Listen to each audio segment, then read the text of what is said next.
मुखिया काकुरी का ये पहलू विद्यालय है। कुछ पेरेंट्स भी आ चुके हैं जो कि मंजूरी नहीं दे रहे हैं इस बात को कि हमारे बच्चे 2 किलोमीटर में आए। हम अध्यापकों से भी बात करेंगे और जो स्कूल मर्ज किए गए उनसे भी बात करेंगे, सारी समस्याएं जानेंगे, क्या क्या दिक्कतें आ रही है, क्या क्या शिक्षकों को दिक्कतें फेस करनी पड़ी। चलिए आइए हमारे साथ। और हम चौकड़ी खेड़ा के रहने वाले, सबसे पहले तो आपका बहुत बहुत धन्यवाद, आप लोग यहाँ पर आए। हमारे गांव का स्कूल बंद हो गया है और हम चाहते हैं कि हमारे गांव का स्कूल फिर से हो जाए, और उसी कोशिश में हम लोग जो यहाँ पे सब लोग हैं लोग से बातचीत करने आए हैं। लेकिन ये जो जिस तरीके से हमारा देश पूरे विश्व में 33वें स्थान पे आता है शिक्षा के देश में, और हमारे संविधान में आर्टिकल 46 में हमें शिक्षा का अधिकार दिया गया है, तो कहीं ना कहीं ये सरकार हमारे संविधान पे हमला कर रही है। लेकिन सर सरकार तो कह रही है कि स्कूल मर्ज करने के बाद हम लाइब्रेरी देंगे, बड़े बड़े संसाधन होंगे, बहुत बड़े स्कूल को बना देंगे, पूरे क्षेत्र की शिक्षा एक स्कूल होगा, लेकिन बहुत सुंदर होगा। और सर आप इस चीज़ को सपोर्ट नहीं कर रहे? हम चाहते हैं कि इसमें जो हमारे जो नेता जिन लोगों ने किया है वो अपने 7 साल के बच्चे को यहाँ से करीब 2 किलोमीटर दूर हमारा गाँव है, वो अपने 7 साल के 6 साल के बच्चे को एक दिन भेज के देखिए ऐसी सड़कों पे जहाँ पर खुलेआम सांप घूमते हो और गाय घूमती हो, और जहाँ छोटे छोटे बच्चियों के साथ रेप होता हो, उनको न्याय दिलाने के लिए माँ बाप लाठी डंडे खाते हैं, और ऐसी घटनाओं पर सरकारें ध्यान नहीं दे रही हैं। तो 6-7 साल के अपने बच्चे को 2 किलोमीटर हमारा गाँव यहाँ से नपा हुआ है, वो बच्चे पैदल कैसे आएगा, जरा वो लोग भी अपने बच्चों को भेज रहे। बिल्कुल बिल्कुल सर ने सही बात कही है। लेकिन यहाँ पर मुद्दा ये नहीं है कि सरकार ने 5000 स्कूलों को मर्ज किया है, गार्जियंस को परेशानी इस बात की आ रही है कि दूरी, हाईकोर्ट का भी फैसला आया, आपने देखा कि कोर्ट ने इस बात की सहमति तो दे दी कहीं ना कहीं, लेकिन अभी भी दूरी से ऐतराज जो कोर्ट ने भी जताया है कि दूरी पर विचार किया जाएगा। सर आप क्या कहेंगे? हम तो ये बोलते हैं जो सरकार ने नियम लागू किया है बच्चों के लिए बहुत बड़ी समस्या है। इसमें 6 साल का बच्चा यहाँ तक आने में उसको बहुत दिक्कतें होती हैं। अब उसको इतना भी ज्ञान नहीं कि लेफ्ट चल जाए या राइट चल जाए, कभी भी वहाँ तक गाड़ी चलती है रोड और बहुत बड़ी है, तो बच्चों को आने में यहाँ पे बहुत बड़ी दिक्कत है। सर कोई साधन वगैरह स्कूल से जाता है या फिर नहीं जाता है कि ऐसे ही आप लोग सुने आते हैं? कोई साधन यहाँ से कौन सा? अच्छा, यहाँ स्कूलों से कोई साधन की कोई सरकार की व्यवस्था नहीं करी है, लेकिन दूरियां तय कर दी। जी दूरियां तय कर दी, उसी वजह से तो समस्या है खाली बच्चों के लिए। तो कैसे बच्चे पढ़ेंगे, कैसे उनका भविष्य संभलेगा? बिल्कुल सर। सर मैं अब टीचर से भी बात करूंगी, क्योंकि यहाँ पर टीचर्स पर भी कहीं ना कहीं बहुत ज़्यादा प्रेशर आ रहा है शिक्षकों पर कि भाई बच्चों से बराबर पेरेंट्स से बात करनी पड़ रही है। बच्चे स्कूल से नहीं आ रहे, कोई 6 बच्चे आ रहे, कोई 7 बच्चे आ रहे, कितनी क्वांटिटी में मर्ज किए गए बच्चे, कितनी स्कूल में बच्चे थे, हम मैम से बात करेंगे। हेलो मैम, जो स्कूल मर्ज किया गया आपका कौन सा स्कूल था? चौकड़ी खेड़ा, कितने बच्चे थे मैम वहाँ पर? हमारे जब स्कूल मर्ज किया है 30 से 30 हो गए, एक का नाम कर दिया। अच्छा, एक पेरेंट्स ने अपने बच्चे का नाम ही कटवा लिया स्कूल से? अरे ये तो बहुत ही, भाई शिक्षा की बात होती है, बेटी बचाओ बेटी पढ़ाओ। मैम क्या कहेंगी कि ऐसे में कैसे बहुत बड़ी डील हो रही होगी बच्चों को कन्विंस करना या माँ बाप को कन्विंस करना? हम लोग अपनी तरफ से पूरी कोशिश कर रहे हैं,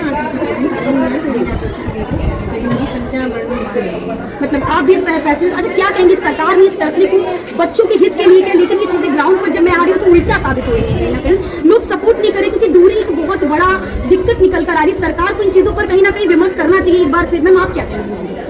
ये है कि हम लोग तो भाई उन्होंने जो नियोक्ता है हमारे, उन्होंने जो नियम लागू कर दिए हमको उस पर अमल करना है। वो कह रहे हैं गाँव जाइए, बच्चे बुला के लाइए, तो हम कर रहे हैं, पेरेंट्स को बुला रहे हैं, बच्चे नहीं आ पा रहे हैं, ये समस्या ऊपर बिल्कुल नहीं दिख रही है। जी बिल्कुल बिल्कुल सही। बच्चे थक जाते हैं, फीवर आ जाता है, सर दर्द हो जाता है, बीच स्कूल में हम बच्चे को कहीं भेज भी नहीं सकते क्योंकि मम्मी पापा कहेंगे नहीं। अच्छा मैम एक चीज़ और बताइए, जैसे 3 साल का बच्चा है उसका एडमिशन होता है, वो तो पैदल चलना भी ठीक से नहीं कहते, नहीं बोलना थोड़ा बहुत सीख पाता है, ऐसे में वो 3 साल का बच्चा ये 2 किलोमीटर की 3 किलोमीटर की दूरी करके कैसे आएगा? नहीं, हमारे पास 6 साल का बच्चा आएगा, 3 साल का आंगनबाड़ी में जाएगा। अच्छा, आंगनबाड़ी अभी वही है, 5 साल के बच्चे, लेकिन 5 साल की, अच्छा 6 साल की तो इतनी ज़्यादा उम्र नहीं, तो बहुत दिक्कतें आ रही है। अच्छा खाना पीना बाकी सबकी व्यवस्थाएं कैसी हैं, रसोई वगैरह की सब बढ़िया है? कैसी हैं दादी आप? बढ़िया है, सब ठीक ठाक चल रहा है? बुढ़ापा है लेकिन ड्यूटी करना पड़ रहा है, काम करना पड़ रहा है, बड़ी परेशान लग रही है, गुस्से में भी लग रही है? गुस्सा नहीं है लेकिन मुस्कुरा दीजिए थोड़ा। अरे कोई बात नहीं, चलिए बहुत परेशान है दादी, के काम से संतुष्ट नहीं है, सरकार से संतुष्ट नहीं है। आपको कैसा लग रहा है सरकार का ये फैसला?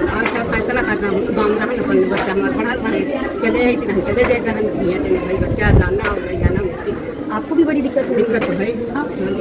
बहुत बड़ी यहाँ पर जो मधुशाला है पहले तो कम थे, अब बगल में ही खोल दिए गए, हर एक ब्रांड की मधुशाला वहाँ पर उपलब्ध है, बिखरा हुआ है। जस्ट स्कूल के पीछे उसको हटाने की कोई बात नहीं, लेकिन स्कूल जहाँ पर खुले हुए हैं उनको हटा दिया जा रहा है। तो ये जो पाठशाला हमारे बंद किए जा रहे हैं, मधुशाला बढ़ाया जा रहा है, इसके पीछे कहीं ना कहीं ये जो सरकार है उसकी सोची समझी साजिश है।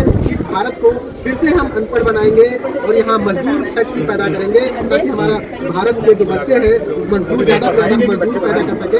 या जब हम कहीं मधुशाला बढ़ा सकते हैं, पाठशाला कम कर सकते हैं। सरकार ये दावा कर रही है कि हमारे पास इतना पैसा नहीं है जो हम टीचरों को दे सके, तो आप जो इसमें खाना बंटवा रहे हैं वो बंद कर देते हैं, रसोइयाँ कम कर देते हैं, लेकिन आप तो सीधा स्कूल ही बंद कर दे रहे हैं। आपने गौशाला बनवा दिया है, उसके लिए आपके पास पैसा है। जो जानवर है इनको आप खाने रहने का सर इंतजाम कह रहे हैं करोड़ों कि जो रुपए, स्कूल बंद किए जा रहे हैं, ऐसा खबरों में निकल कर सामने आ रहा है कि वहाँ पर बाल वाटिकाएं खुलेंगी।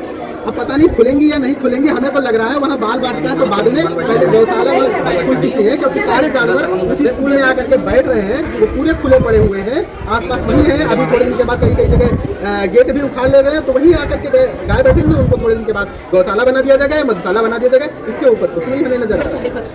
घर में बहुत सारी जिम्मेदारियां होती हैं, जॉब पर जाना, ऐसे में बच्चों की इस जिम्मेदारी को संभालना 2-3 किलोमीटर, अरे बगल में स्कूल होता है वहाँ पर तो छोड़ने में पेरेंट्स जल्दी जल्दी, मैं चाहती हूँ भाई जल्दी अपना काम करना, बच्चों से बात करने की कोशिश करेंगे। देखिए हमारे बीच ये स्कूल के बच्चे हैं, प्यारे प्यारे बच्चे। बेटा कहाँ से आई हो?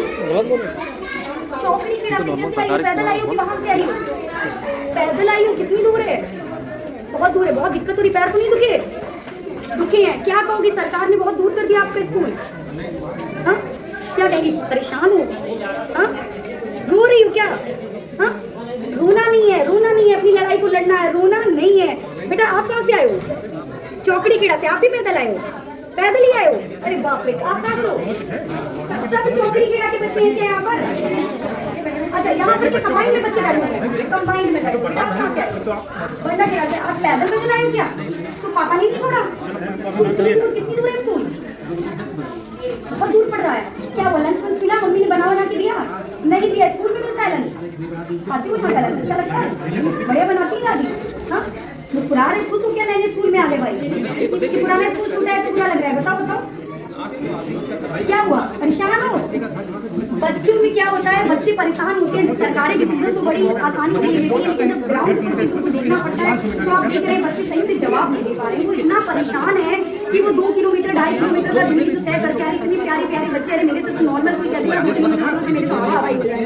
बेचारे नन्हे मुन्ने प्यारे प्यारे बच्चे 5-6 साल 6-7 साल से। और आप लोग क्या कहेंगे, आप लोग क्या क्या चीजें फेस करनी पड़ रही है? बच्चे आते हैं तो मैं बच्चों के से ही सारा होता है कि बच्चे आ गए तो अच्छा लगता है। बच्चे नहीं आते स्कूल के बच्चे आते नहीं। जब पूछो कि बच्चे क्यों नहीं आ रहे, मैं वो बीमार हो गए, उनको बोलो लगी गई। मैं देख पा रही हूँ यहाँ पर लाइट भी नहीं आ रही है। क्या लाइट नहीं आ रही है? क्या सुबह से लाइट नहीं आ रही है? लाइट में तो क्या व्यवस्था है? लाइट आती नहीं, लाइट आती है। बारिश की वजह से बहुत कम ही आती है। गाँव के लेवल पे बहुत कम आती है। गाँव के लेवल के हिसाब से बहुत कम लाइट आती है कि अच्छी आती है? मतलब लाइट से भी संतुष्ट नहीं है। देखिए भैया सरकारी जो कहते नहीं है, कागजों पर आपको सारी चीजें मिलती हैं, बड़ी बेटी बचाओ बेटी पढ़ाओ सारी चीजें दिखाई जाती हैं, लेकिन ग्राउंड की हकीकत आप देखिए क्या है। देख रहे हैं बच्चे परेशान है, रो रहे हैं, समझ में नहीं आ रहा है उनको। टीचर्स भी परेशान है क्योंकि ऊपर से अधिकारियों का प्रेशर आता है, पेरेंट्स को कैसे भी करके आपको कन्विंस करना है बच्चों को स्कूल बुलाना। लेकिन पेरेंट्स कन्विंस नहीं हो रहे, वो स्कूलों के चक्कर लगा रहे हैं, लेकिन उनको भी नहीं पता कि स्कूलों के चक्कर लगाने से कुछ भी नहीं होगा, क्योंकि जो भी करना है सरकार को करना है। और अभी तक मैंने आपको बताया कि जो कोर्ट का फैसला आया है वो दूरी को लेकर नहीं आया है। वो मर्जर को लेकर तो सहमति दे रहे हैं, लेकिन दूरी को लेकर अभी भी कोर्ट का फैसला नहीं आया है। वो दूरी को लेकर अभी भी सहमति देखने वाली बात होगी। आप ग्राउंड पर चारों तरफ से मैं एक बार कहूँगी स्कूल को दिखाइए, यहाँ पर स्कूल मर्ज होकर आए हैं और लोग बेहद संख्या भी परेशान है, टीचर भी परेशान है, और जो जिनके मर्ज होकर आए हैं वो ज़्यादा परेशान है, क्योंकि 6-7 साल का बच्चा 2-2 किलोमीटर चल के आ रहा है, ना खाना है ना पीने। गाँव के बच्चों से तो आप वैसे भी होते, इतना डेवलपमेंट नहीं होता गाँव में, इतना साधन नहीं होता, कारें बाइक साइकिल इतना नहीं कुछ मिलता है, उनको 2 वक्त का खाना भी ठीक से नहीं मिलता। ऐसे में 2-2 किलोमीटर पैदल चलवा रही है सरकार, भाई बहुत बड़ी बात है। देश को सोचने की जरूरत है, आप भी जागरूक होइए ताकि इनको सहयोग मिले, आप भी इस चीज़ को समझिए। और हाँ वीडियो पसंद आई तो चैनल को सब्सक्राइब जरूर करिएगा, क्योंकि जमीनी स्तर की हर एक रिपोर्ट से हम आपको रूबरू कराएंगे। फिलहाल के लिए नमस्कार।